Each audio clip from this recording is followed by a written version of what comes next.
At dawn, Lakeview Estates gleamed like a postcard from paradise. Rows of cream-colored houses with red-tiled roofs hugged the shores of a shimmering lake, their manicured lawns glowing under the first rays of sunlight. Low wooden fences, neatly trimmed hedges, and the soft chirping of birds painted a scene of pure serenity. But don't let the perfection fool you. Beneath the polished surface, Lakeview was a simmering pot of petty grudges, whispered gossip in resident chat groups, and unspoken rules enforced with an iron fist. And today, a single can of blue paint was about to ignite the biggest HOA drama this neighborhood had ever seen. On a crisp Tuesday morning, Karen Whitaker strode down Lakeview Circle, her white sneakers clicking with purpose. At 54, Karen was the president of the Lakeview Homeowners Association, HOA, the unchallenged guardian of order. Her blonde hair was pinned in a flawless bun, her navy blazer crisp, and her iPad clutched like a scepter. Every morning, she patrolled the neighborhood, logging violations with the precision of a hawk, a trash can an inch off-center, a wilting petunia, a bike left on a driveway. To Karen, Lakeview's perfection wasn't just about property values, it was personal. She loved the control, the power to keep every detail in line. "Rules are our backbone," she declared at an HOA meeting, her voice sharp enough to cut glass. "Without them, we're just a gated trailer park." But this morning, Karen nearly dropped her iPad as she reached house number 47. The house, once a pristine cream like its neighbors, now blazed with deep ocean blue, a color so bold it seemed to scream in the middle of Lakeview's muted palette. Karen blinked, certain her eyes were playing tricks.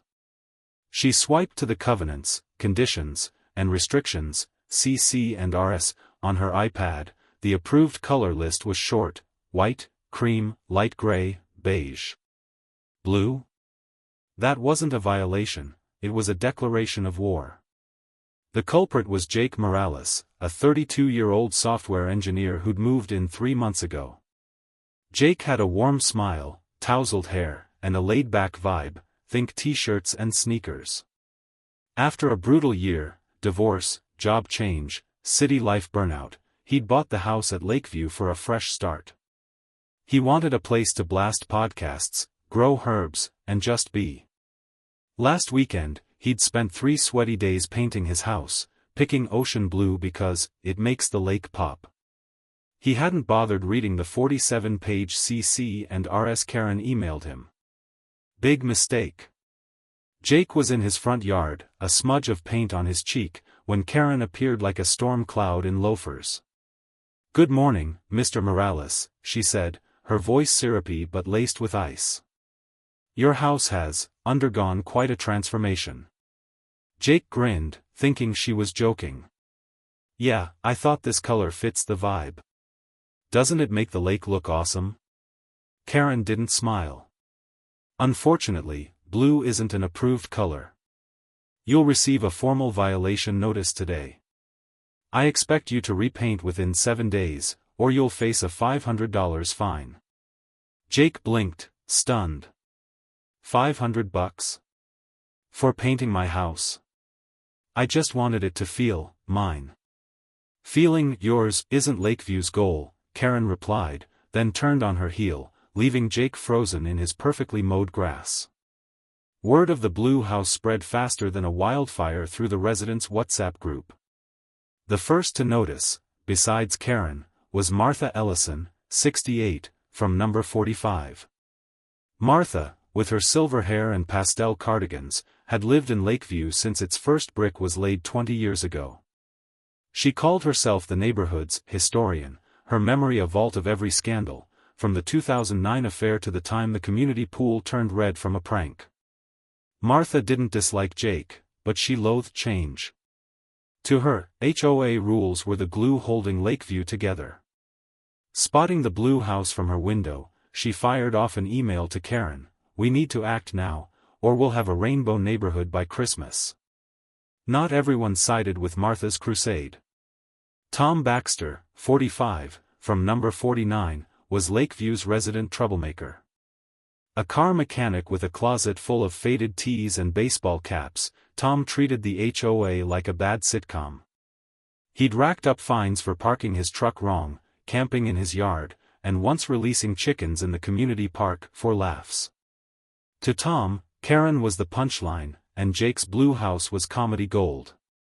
Sprawled on his porch with a beer, he chuckled at number 47, finally, someone's got the guts to poke the bear. Tom decided to support Jake in his own chaotic way. That afternoon, he parked his beat-up truck across the street, blocking Martha's driveway, with a handwritten sign, "Fixing pipes." No pipes were broken.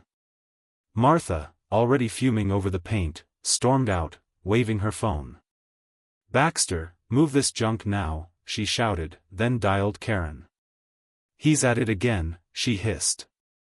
Karen, mid-draft on Jake's violation notice, sighed. 2 dramas in one day. She wondered if it was time to call an emergency HOA meeting. Jake sat in his living room, staring at his blue house through the window. He'd poured 3 days of sweat into that paint, each stroke a promise to himself, a new chapter, a place to be Jake. But the HOA email, with its bolded subject line "Violation Notice, House Number 47, shattered that dream.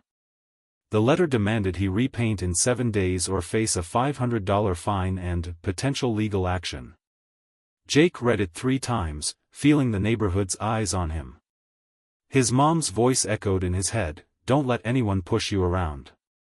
But this was Lakeview, and Karen wasn't here to negotiate. Hoping for backup, Jake posted a photo of his house to the WhatsApp group. "What do you guys think of the color?" "HOA says I have to repaint," the replies flooded in like a tsunami. Martha was first. "Sorry, Jake, rules are rules." A few echoed her, but Tom sent a string of laughing emojis. "Keep it blue, man. Make M squirm." One anonymous message chilled him, "Watch out, Karen plays hardball." Jake realized he wasn't just up against the HOA, he was facing a whole system, maybe even his neighbors. Karen sat in her home office, reviewing violation records on the HOA database. She didn't hate Jake, she didn't hate anyone. But she believed one slip, like a rogue paint color, could unravel Lakeview's order. She remembered 2018, when a red door sparked a chain reaction of copycats. "Not again," she muttered, drafting an email for an emergency HOA meeting Saturday. Subject: addressing serious violation at number 47. She thought she had it under control, that Jake would cave. But that night, checking her mailbox, Karen found a plain white envelope, no stamp, no address. Inside, a printed note read, "Look at number 49 before you punish number 47. Number 49, Tom Baxter's house." Karen's stomach tightened. This wasn't just about paint anymore. Who was behind this? And how much worse would this drama get? The sun rose over Lakeview Estates, its golden light bouncing off the lake and bathing the cream-colored houses in a warm glow. From a distance, the neighborhood looked like a dream: manicured lawns, tidy fences, and that one rebellious blue house at number 47, standing out like a punk rocker at a country club. Jake Morales hadn't slept well. The HOA's violation notice still burned in his mind, its threat of a $500 fine and legal action looming like a guillotine. Across the street, Karen Whitaker sipped her coffee, her resolve hardening as she prepared for Saturday's emergency HOA meeting. And somewhere in the shadows, an anonymous note, "Look at number 49 before you punish number 47, sat on her desk, a puzzle she couldn't yet crack. Lakeview was a powder keg, and the fuse was about to burn brighter. Jake stood in his kitchen, staring at the blue walls through his window. He'd painted them to mark a new chapter, a way to reclaim his life after a year of chaos. Now, they were a symbol of something bigger, a fight he wasn't sure he wanted. The WhatsApp group had exploded after his post about the paint, with Martha Ellison preaching rules and Tom Baxter egging him on like a frat bro at a tailgate. That anonymous message, "Watch out, Karen plays hardball," stuck with him. Was it a warning or a taunt? Jake didn't know, but he knew one thing: repainting meant surrender, and he wasn't ready to wave the white flag. He grabbed his phone and typed a new message to the group. Anyone free to talk about this HOA stuff? I'm not sure what to do. He hoped for allies, maybe a neighbor who'd faced Karen's wrath and lived to tell the tale. Replies trickled in, mostly neutral, like, talk to Karen or read the CC and RS. Martha chimed in, the rules keep us civilized, Jake. Tom, predictably, sent a gif of a middle finger. But one message, from a number Jake didn't recognize, stood out, come to the meeting Saturday. You'll see who's really running things. No name, just like the note in Karen's mailbox. Jake's gut twisted. What had he stumbled into? Across the neighborhood, Karen was in war mode. The anonymous note about number 49, Tom's house, gnawed at her. She'd checked his violation history, parking infractions, an unapproved tent, those damn chickens in 2022. Nothing new, but the note felt personal, like someone was watching her. Karen pushed it aside and focused on Jake. His blue house wasn't just a violation, it was a test of her authority. If she let it slide, Lakeview would unravel, pink garages, neon shutters, chaos. She finalized the meeting agenda, her fingers flying over her laptop, violation at number 47, proposed fines and enforcement. She imagined Jake, sheepish and compliant, agreeing to repaint. People always folded eventually. But Karen underestimated the storm brewing. By Friday, the WhatsApp group buzzed with chatter about the meeting. Some backed Karen, we can't let standards slip. While others whispered rebellion, who made her queen? Martha rallied her allies, emailing neighbors to uphold Lakeview's legacy. She saw Jake's paint as a slippery slope to ruin, like the Red Door fiasco of 2018 that nearly tore the HOA apart. Meanwhile, Tom had other plans. Sitting on his porch, he grinned at the blue house and hatched an idea to make Saturday unforgettable. The morning of the HOA meeting, Lakeview's community center was packed. 30 folding chairs faced a podium, where Karen stood like a general, her blazer pristine, iPad at the ready. Jake sat near the back, his stomach churning. He'd come to plead his case, armed with a speech about creativity and freedom. Martha was front row, her cardigan buttoned tight, taking notes like a court stenographer. Tom slouched in the corner, a smirk on his face, his boots scuffing the floor. The air crackled with tension, every cough and whisper amplified in the stuffy room. Karen opened the meeting with her usual spiel, Lakeview thrives on order. Our rules ensure harmony. Then she cut to the chase. House number 47 has violated section 4.2 of the CC and RS by painting an unapproved color, ocean blue. I propose a $500 fine and a 7-day deadline to repaint, effective immediately. She projected a photo of Jake's house, the blue glaring on the screen like a crime scene exhibit. Murmurs rippled through the crowd, some nodded, others shifted uncomfortably. Jake raised his hand, heart pounding. Can I say something? Karen nodded, her smile tight. He stood, voice shaky but firm. I moved here for a fresh start. That blue, it's not just paint. It's me trying to feel at home. I didn't know the rules, okay? But $500?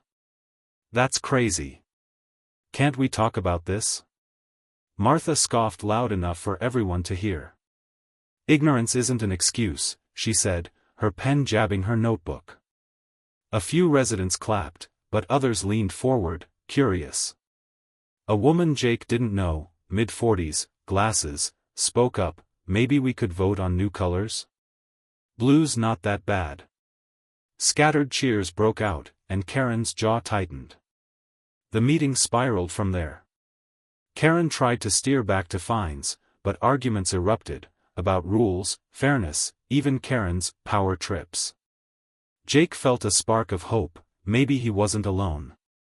Then Tom stood, stretching like he'd just woken up. Y'all are missing the point, he drawled. If Jake can't paint his house, why should we follow any of these dumb rules? He grinned at Karen. Like, "Who's checking your house, Madam President?" The room froze. Karen's face reddened, but before she could respond, a new chaos erupted, outside. Smoke and the smell of charred burgers wafted through the open windows. Heads turned, and someone yelled, "What the hell's that?" Tom's grin widened. "Oh, that's just my barbecue. Figured we needed a party." While the meeting descended into shouting, Tom had slipped out to his backyard, where he'd set up a full-blown cookout, grill blazing, music blasting, and a dozen friends sprawled on lawn chairs. It was a deliberate middle finger to the HOA, which banned disruptive gatherings without approval. He'd even hung a banner, "Blue House Bash." Neighbors poured out of the community center, some laughing, others furious. Martha clutched her phone, filming for evidence. Jake followed, torn between shock and amusement. Was Tom helping him or just stirring the pot? Karen stormed to Tom's yard, her iPad forgotten. "This is a violation, Baxter," she shouted over the music. Tom flipped a burger, unfazed. "Relax, Karen. Have a hot dog." She pointed at the banner. "You're mocking the HOA." Tom shrugged. "Nah, I'm celebrating freedom." The crowd split, some cheered Tom, others sided with Karen. Jake stood on the sidelines, his blue house suddenly a symbol for something bigger. Back home that night, Jake expected another violation notice, maybe for inciting rebellion. Instead, his phone pinged with a new anonymous message, "Check Karen's records. She's hiding something." His pulse raced. Records? Like what? He thought of the note in Karen's mailbox, the one about Tom. Was someone playing them all? Across the street, Karen sat at her desk, fuming. The meeting had been a disaster, Jake hadn't caved, Tom had hijacked the day, and now half the neighborhood was questioning her. She opened her laptop to draft a new fine for Tom, but her eyes fell on the anonymous note again, "Look at #49, then, a chilling thought hit her. What if the note wasn't about Tom's violations, but something else entirely? Something she'd missed? The morning sun glinted off the lake at Lakeview Estates, casting a serene glow over the cream-colored houses, except for number 47, where Jake Morales's ocean blue walls stood defiant, a beacon of rebellion in a sea of conformity. After the chaotic HOA meeting and Tom Baxter's outlaw barbecue, the neighborhood was a tinderbox. Karen Whitaker, the HOA president, clutched an anonymous note, "Look at number 49 before you punish number 47, her confidence shaken by whispers of secrets and sabotage. Martha Ellison scribbled furiously in her notebook, convinced Jake's paint was the end of civilization. And Jake? He'd received his own cryptic message, "Check Karen's records. She's hiding something." Lakeview wasn't just a neighborhood anymore, it was a battlefield, and the war was about to end with a bang. Jake woke up Sunday with a knot in his stomach. The blue house, his symbol of a fresh start, had turned him into Lakeview's public enemy number one, or its unlikely hero, depending on who you asked. The HOA meeting had been a circus, Karen's fine proposal, his shaky speech, Tom's Blue House Bash barbecue that sent everyone running.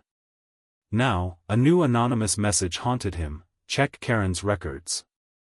Records? Was someone setting him up, or was there really dirt on Karen? Jake wasn't a detective, but he was done playing nice. He pulled on a hoodie and headed to the community center, where HOA files were kept in a locked office. Maybe it was a long shot, but he needed answers. Meanwhile, Karen paced her living room, the anonymous note about Tom's house, number 49, burning a hole in her desk. She'd spent the night digging through violation logs. Tom's rap sheet was long, but nothing explained the note. Was it a distraction from Jake's blue house, or something deeper? Karen prided herself on control, but Lakeview was slipping through her fingers. The barbecue had split the neighborhood, half saw Tom as a clown, half cheered his defiance. Even worse, Jake's speech had planted seeds of doubt. New colors, residents whispered. Why not? Karen needed to crush this rebellion, and fast. She scheduled a follow-up HOA vote for Monday night to enforce Jake's fine and shut down Tom's antics. Order will prevail, she told herself, ignoring the tremor in her voice. Martha, ever the watchdog, wasn't waiting for votes. From her window at number 45, she watched Jake head toward the community center and frowned. She'd lived through Lakeview's darkest dramas, affairs, pranks, that red door in 2018, and Jake's paint felt like the apocalypse. But Martha had her own secret. Tired of Karen's iron grip, she'd slipped the anonymous note into Karen's mailbox, hoping to redirect her wrath to Tom. It hadn't worked. Karen was still obsessed with Jake. Now, Martha typed an email to her allies, "We must protect our rules at the vote." Her fingers shook. If Jake won, what was next? Purple houses? Goats in yards? Tom, sprawled on his porch with a coffee, didn't care about votes. His barbecue had been a hit, neighbors still texted him laughing emojis, and he wasn't done stirring the pot. He'd heard about Jake's anonymous message and grinned. Someone was playing chess, and Tom loved a good game. He taped a new sign to his truck, "Honk for Blue." Drivers beeped all morning, each honk a needle in Karen's side. Monday night's HOA meeting was standing room only. The community center hummed with tension, residents fanning themselves with agendas. Karen took the podium, her blazer a shade darker than usual. "Tonight, we vote on 2 issues," she announced. First, a $500 fine and repaint order for house number 47.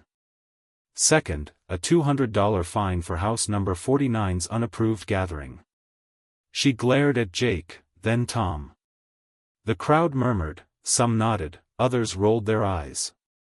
Jake stood, palms sweaty. "I get it, rules matter. But this blue, it's my home. I checked the CC and RS, and there's no rule against proposing new colors. Why not vote on that instead?" Gasps rippled through the room. Martha clutched her notebook like a lifeline.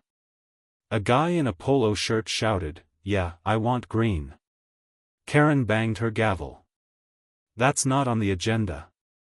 But the idea caught fire, residents argued, voices rising. Tom jumped up, grinning. "If we're voting on colors, how about we vote on Karen's job too? Who's with me?" Half the room cheered, half booed. Karen's face went white. Jake froze. Was Tom helping or hijacking? Before Karen could regain control, Martha stood, her voice sharp. "Enough. This isn't about colors, it's about respect." She pointed at Jake. "You broke our trust." Then, in a slip, she added, "I tried to warn Karen about Tom, but she wouldn't listen." The room went silent. Karen spun toward Martha. "Warn me? What are you talking about?" Martha's eyes widened, she'd blown her cover. Jake saw his chance. "Maybe it's about this," he said, holding up his phone with the anonymous message, "Check Karen's records." He'd spent Sunday sneaking a peek at HOA files, not much, but enough to notice Karen's house hadn't been inspected in years.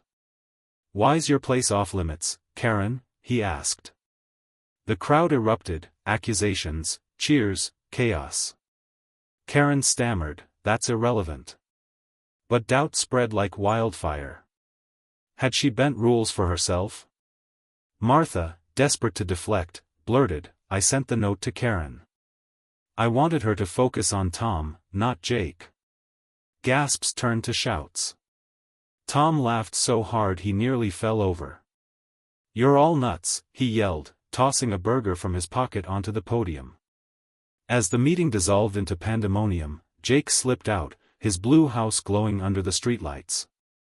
He'd expected a fight, not a circus. Karen's authority was crumbling, but he didn't feel victorious, just tired. Back home, he found a new anonymous note under his door, "Nice work. But it's not over." His heart sank. Another player in the game? Karen stayed late, cleaning burger crumbs off the podium, her blazer wrinkled. Martha's confession stung, she'd trusted her. And Jake's jab about her records? He wasn't wrong. She'd skipped inspections to avoid scrutiny, nothing major, just an unapproved rosebush. But if anyone dug deeper... She shivered. Was the first note really about Tom, or was someone targeting her? The next day, Lakeview buzzed. The vote had failed, Jake kept his blue, Tom dodged his fine, and Karen resigned as president, citing personal reasons. But the peace felt fragile. At a quiet gathering by the lake, Jake overheard whispers, "Who'll run the HOA now? Who sent Jake that note?" He looked at his blue house, still standing, and wondered, what had he really won? And who was still watching?